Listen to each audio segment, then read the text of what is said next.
গত পর্বে আপনাদের দেখিয়েছিলাম আমরা কিভাবে ব্যাঙ্গালোর থেকে ওয়ায়নাড এসে পৌঁছাই গাড়ি করে এবং জঙ্গলের মধ্যে একটি প্রেম হোমস্টেতে চেকিং করি। আজকের পর্বে আপনাদের ঘুরে দেখাবো ওয়ায়নাডের বিভিন্ন দ্রষ্টব্য স্থান, যার মধ্যে রয়েছে সচিপাড়া ওয়াটারফলস, ফ্যান্টম রক এবং নীলারাচল ভিউ পয়েন্ট। চলুন তাহলে আর দেরি না করে শুরু করে দেওয়া যাক।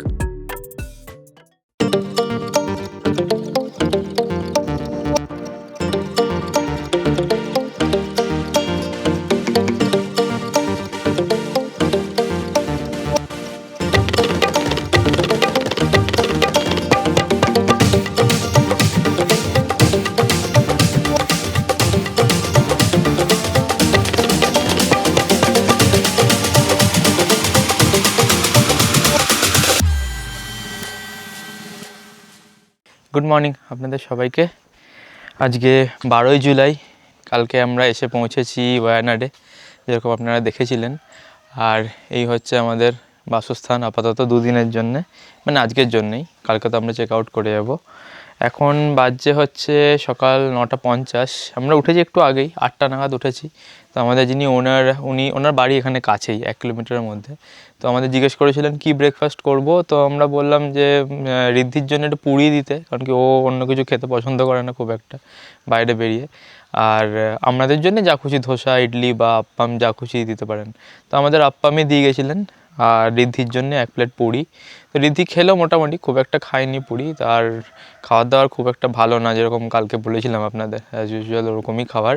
তো আপ্পামটা মোটামুটি ভালো ছিল, তবে নারকেলের চাটনিটা এতটাই মানে একদম জলের মতন পাতলা, খাওয়া যাচ্ছে না কোনোভাবেই। তো ওইভাবেই গ্লাসে ঢেলে খেলাম, কি করব, চায়ের মতন করে ডুবিয়ে ডুবিয়ে। ওনারা কোনো বাটি দেননি এখানে, তো আমি ওনাকে বলবো আজকে, কারণ কি বাটি ছাড়া খুব মুশকিল এসব জিনিসপত্র করে খাওয়াটা। ভাত টাত খেয়ে নেওয়া যায় থালায়। কালকে তো আমরা ঝোলও করেছিলাম, একটা বড় কড়াই থেকে এই পাতে তুলে তুলে নিয়ে খেয়ে নিয়েছি, অসুবিধা হয়নি খুব একটা। কিন্তু এই তরকারি কিছু করলে বা এই আপ্পাম চাটনি এগুলোর জন্য মুশকিল খাওয়াটা। তো আজকে দেখি বলবো যদি উনি বাটি কটা অ্যারেঞ্জ করে দিতে পারেন, রাতেও আমরা তাহলে একটু ডিমের ঝোল বা যদি চিকেন পাই আজকে ফেরার সময় তো নিয়ে আসবো। এখন আমরা বেরোচ্ছি একটু সাইট সিন করতে, আশেপাশে কয়েকটা জায়গা একটু দেখে আসি। কিছু জায়গা আছে, এখানে একটা গ্লাস ব্রিজও আছে, জানি না এই ওয়েদারে কতটা অ্যাক্সেসেবল, সেটা খোলা কিনা। যাই সেটা, যদি যাই অবশ্যই আপনাদের দেখাবো।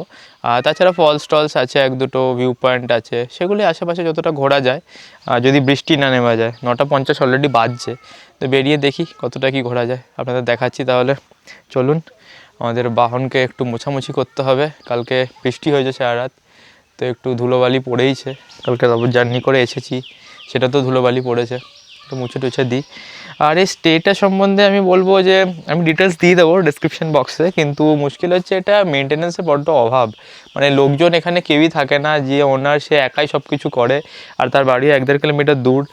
তাকে ফোন করে সব সময় পাওয়া যায় না, ফোন করলেও ওনার আসতে একটু সময় লাগে। উনি স্কুটি নিয়ে আসেন, তারপর যা বলি সেটা শোনেন, কিছু দরকার হলে সেটা করে দেন। জলটা কালকে রাত থেকে আমরা বলছি, তো উনি বললেন যে রাতে তো এখন কেউ জার দিয়ে যাবে না, ওনারা একটা ডিসপেন্সার দিয়েছেন না জার দিয়েছেন, তো সেটা কালকে আমাদের রাতেই শেষ হয়ে গেছে, বেশি ছিল না।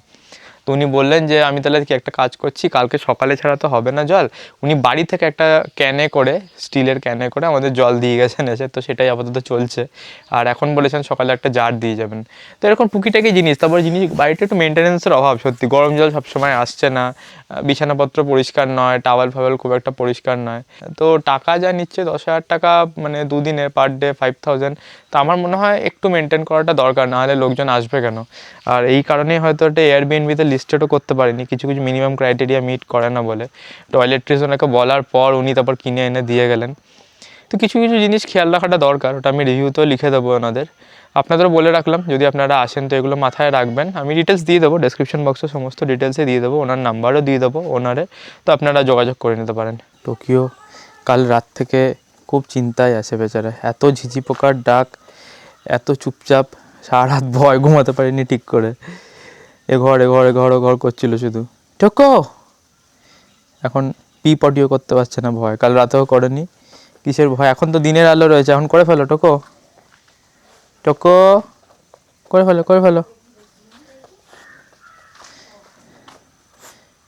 বেচারা ভয়ে পটি বন্ধ হয়ে গেছে জঙ্গলের মধ্যে এসে। হয়তো কিছু গন্ধ পাচ্ছে, সেটাও হতে পারে, বলতে পারে না, সেটা কষ্টও হচ্ছে তাই জন্যে। চলুন বেরোনো যাক তাহলে, এবার দেখি কোথায় যাওয়া যায়, সঙ্গে থাকুন আপনারা।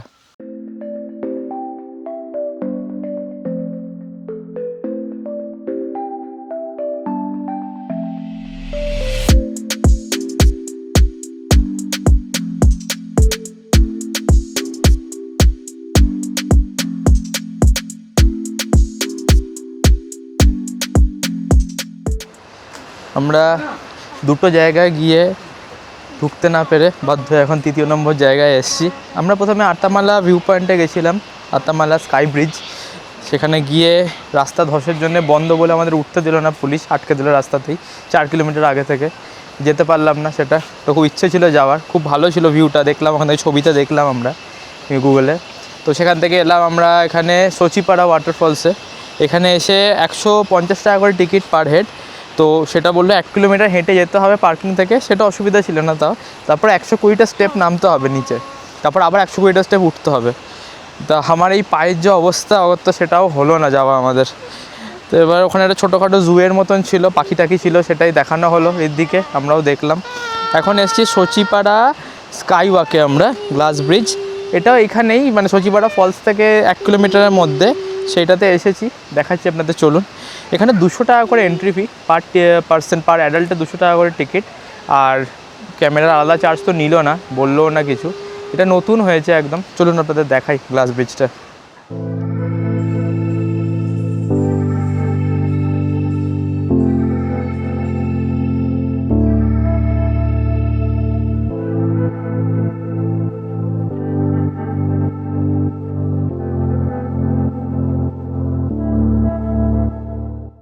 এই পেছনে যেটা দেখছেন এটা হচ্ছে সচিপাড়া ওয়াটারফলস। এটাই আমরা দেখতে গেছিলাম ওখানে, যেটা ঢুকতে পারলাম না, এতগুলো সিঁড়ি শুনে চলে এলাম। 120টা সিঁড়ি নামতে হয়। তো ওখান থেকে দেখি আর এখান থেকে দেখি, ব্যাপারটা তো একই। টিকিটটা একটু বেশি লাগলো এখানে, 200 টাকা করে পার হেড। আর ক্যামেরার চার্জেস কিছু নেই। বর্ষাকাল বলে জলটা অনেক বেশি রয়েছে। তবে একটা প্রবলেম, কাঁচটা অসম্ভব গরম, মানে পা রাখা যাচ্ছে না, এতটাই গরম।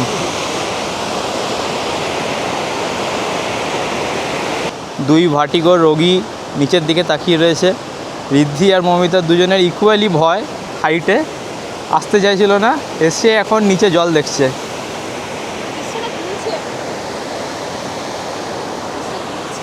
মমিতা বলছে ব্রিজটা নাকি দুলছে। আমরা এই খেতে এলাম লাঞ্চ করতে একটা উইন বে বলে একটা রেস্টুরেন্টে।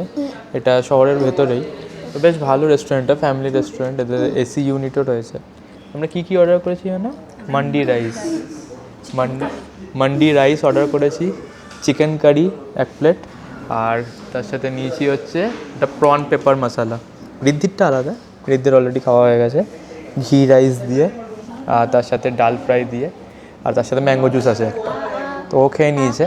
আর এই হচ্ছে আমাদের খাবার, এটা মান্ডি রাইস, এটা প্রন পেপার মশালা, আর এদিকে হচ্ছে চিকেন কারি।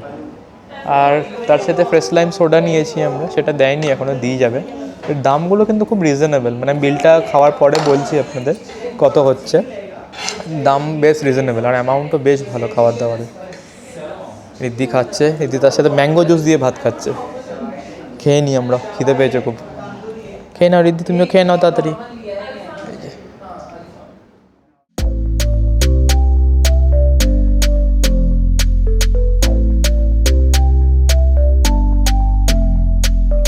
আমাদের লাঞ্চ হয়ে গেছে, লাঞ্চ করে আমরা বেরোলাম।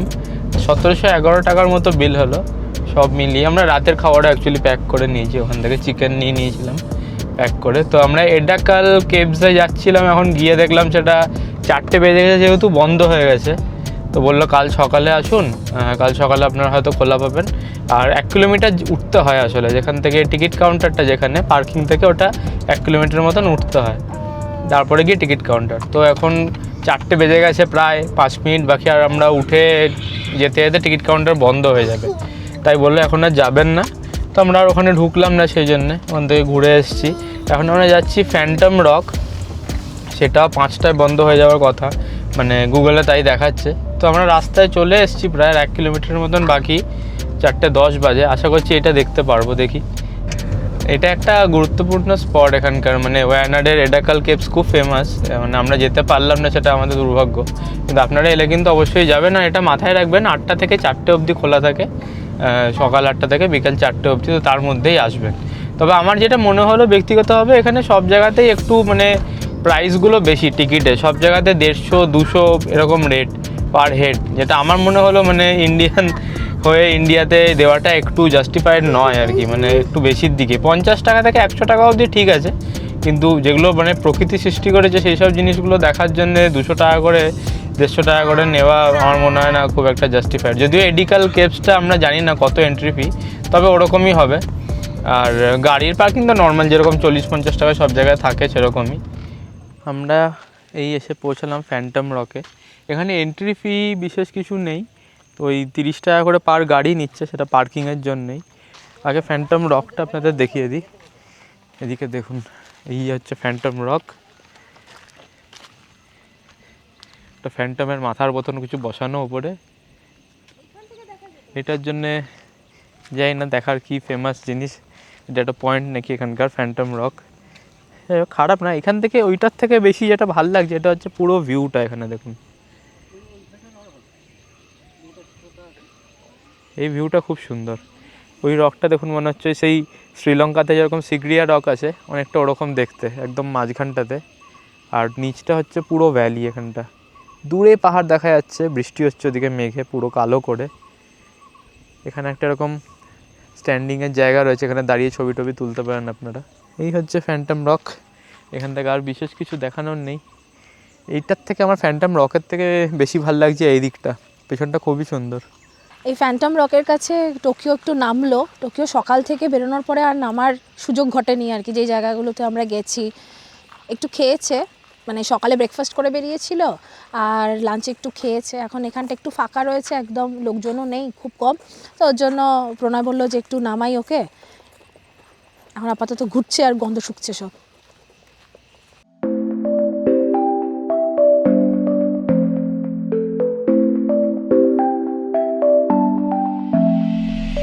আমরা ফ্যান্টম রকটা দেখে এলাম নীলাচল ভিউ পয়েন্টে। এটা আমাদের যে স্টেটা আছে ওখান থেকে কাছেই, ওখান থেকে 6 কিলোমিটার। তো এটা দেখেই এবার আমরা ফিরে যাব। এটা একটা ড্যাম টাইপের, ইরিগেশন ডিপার্টমেন্টের, কেরালা ইরিগেশন ডিপার্টমেন্টে। এখানে অনেক সিনেমা ফুটিংও হয়েছে ওনারা বললেন। তো জায়গাটা খুব সুন্দর, মানে ন্যাচারাল ভিউটা খুবই সুন্দর, চারিদিকে পাহাড় আর মাঝখানে একটা ড্যাম, ছোট্ট ড্যাম, বেশি বড় না, লেকের মতনই একটা ড্যাম করা। আমরা দেখাই, দাঁড়ান। ঋদ্ধিও নেমেছে, ঋদ্ধি একটা ছোট্ট ভাত ঘুম দিয়েছে, তারপরে এখন জল দেখে নেমেছেন বাবু। দেখি যদি নিয়ে যাওয়া যায়। জলে নামানো তো যাবে না, দূর থেকেই দেখাই।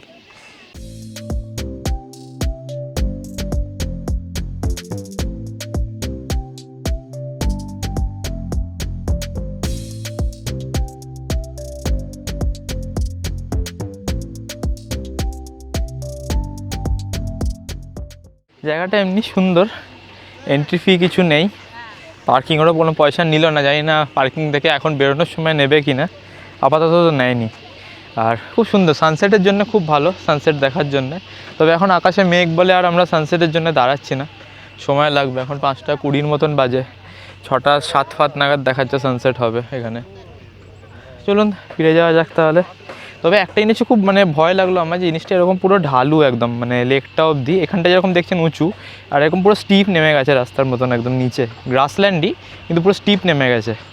আর ধরারও কোনো জায়গা নেই, রেলিং নেই, কিছু নেই। বাই চান্স যদি পা স্লিপ করে ঘাসে আপনার, বা আপনি গড়িয়ে যান, একদম বলের মতো গড়িয়ে গিয়ে সেটা জলে পড়বেন, মাঝে কিচ্ছু নেই।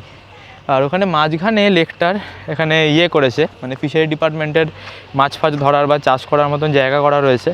তো সেখানে চাষটা হয়, এটা কেরালা ইরিগেশন ডিপার্টমেন্টের, এখানে বোর্ড দেওয়া রয়েছে। জায়গাটা পুরোটাই কেরালা ইরিগেশন ডিপার্টমেন্টের। ভালো লাগলো, মানে খুব প্লিজেন্ট ওয়েদারও, জলটাও পরিষ্কার, যেহেতু ইরিগেশন ডিপার্টমেন্টের জন্য বাইরের খুব একটা ট্রেসপাসিং হয় না যা মনে হলো। চলুন একটু সফটি খাই, গলা শুকিয়ে গেছে। বিক্রি হচ্ছে সফটি এখানে, একটা করে সফটি খেয়ে তারপরে যাব আমাদের হোমস্টেতে ফিরে গিয়ে রেস্ট। কাল সকাল সকাল আমরা ব্রেকফাস্ট করে আবার এখান থেকে রওনা দেবো বাড়ির উদ্দেশ্যে। কালকে ভাবছি একটু মাইসোর হয়ে যাব, যদিও প্ল্যান ছিল না আমাদের এটা। সকাল সকাল বেরিয়ে গেলে মোটামুটি 12টার মধ্যে মাইসোর পৌঁছে যাব। মাইসোর থেকে ব্যাঙ্গালোর হার্ডলি 1.5 থেকে 2 ঘন্টা সময় লাগে, তো পৌঁছে যাব তাড়াতাড়ি। দেখি কি হয় অবস্থা বুঝে ব্যবস্থা। এখন আপাতত বাড়ির দিকে যাওয়া যাক। এই যে ঋদ্ধি আর ঋদ্ধির মা আসছে। ঋদ্ধি বেচারা খুব কষ্ট পেয়েছে, ওকে কোথাও জলে নামতে দেওয়া হয়নি, খুব রাগ হয়েছে ওর। এখন গিয়ে ওকে একটু জলে খেলতে দিতে হবে। আসলে কাশি হয়েছে এত, ওকে জল ঘাটতেও দেওয়া যাচ্ছে না খুব বেশি। চলুন, গাড়িটা কোথায় রেখেছি, টোকিও ঘুমিয়ে পড়েছে গাড়িতে। আবার ওয়েদারটা একটু ঠান্ডা ঠান্ডা এখানে। এই ফিরে এলাম আমরা হোমস্টেতে। আমাদের এখন 6টার মতন বাজে। একটু চা করে খাই, যদিও চাগুলো একদমই ভালো না এখানকার, সব সিটিসি চা, তো দুধও নেই, এমনিই খেতে হবে গরম জল দিয়ে করে, সেটাই খাই। আর কফি দেওয়া রয়েছে, কফিটা ফিল্টার কফি, তো ফিল্টার কফি ছাঁকার ছাঁকনিও দেয়নি এখানে, আমাদের ছাঁকতে পারবো না, যা আছে ওটাই মিশিয়ে খেতে হবে, চা আর কফি মিলিয়ে মিশিয়ে। তো মোটের মধ্যে আছে যেগুলো দেখলাম আমরা, দেখালাম আপনাদের। অর্ধেক জায়গায় যেতে পারিনি, এক জায়গায় ধসের জন্য বন্ধ ছিল, আবার এই কি ঝিঝি পোকার আওয়াজ। এক জায়গায় ধসের জন্য বন্ধ ছিল, এক জায়গায় তো সময় পেরিয়ে গেল, এড্ডাকাল কেভসে 4টায় বন্ধ হয়ে যায়। তো যেটুকু পারলাম আমরাও দেখলাম, আপনাদেরও দেখালাম এই ঝটিকা সফরে। কালকে আমরা এখান থেকে বেরিয়ে যাব সকালবেলায়। রাতের খাবার তো নিয়েই এসেছি, চিকেন নিয়ে এসেছি, শুধু ভাতটা করে নেবো। কালকে চাল নিয়ে এসেছিলাম কিনে আমরা, তো ওই খেয়ে শুয়ে পড়বো আজকে রাতের মতন। জলটা বলেছি দিতে, জল শেষ হয়ে গেছে আমাদের, খাওয়ার জলটা বলেছি দিয়ে যাবে। আর গাড়িটা আজকে একবারেই তুলেছি, আজকে যেহেতু বৃষ্টি হয়নি তো শুকনোই রাস্তা, তুলতে অসুবিধা হয়নি। একবারে টানা আমরা ওই দিক থেকেই এলাম, এসে টানা তুলে দিয়েছি উপরে, আটকায়নি। কালকে কাদার জন্য আসলে চাকা রোল হয়ে যাচ্ছিলো আমার, যেহেতু ফ্রন্ট হুইল ড্রাইভের গাড়ি, তো সেই জন্য অসুবিধা হচ্ছিলো একটু। গাড়িটা দেখুন কি নোংরা হয়েছে। কি বলবো বলো? একটু ভালো চা খাও। ভালো চা এখানে তো নেই, কোথা থেকে আনবো বলো ভালো চা? চা পাতা আছে তো, একটু দুধ কিনে নিয়ে চলো নিয়ে আসছি গিয়ে। চলুন, ম্যাডামের আবদার হয়েছে একটু ভালো চা খাবে, তো এই সামনে যে দোকানটা থেকে কালকে চাল ডাল এনেছিলাম, একটু দুধ নিয়ে আসি গিয়ে। দুধ চা বা কফিটা, যদিও ফিল্টার কফি ছাঁকনি ছাড়া করা মুশকিল, চাটাই খাওয়া যেতে পারে, একটু নিয়ে আসি। সত্যি একটু ভালো চা খেতে ইচ্ছে করছে, আর ভালো লাগছে না, সারা দিন ধরে একটু ভালো চা জোটেনি কপালে। চলুন নিয়ে আসি একটু চা। এই পর্বটা এখানেই শেষ করলাম, দেখা হচ্ছে আপনাদের সঙ্গে পরবর্তী পর্বে। সবাই ভালো থাকবেন, সঙ্গে রাখবেন রোমিং বংকে।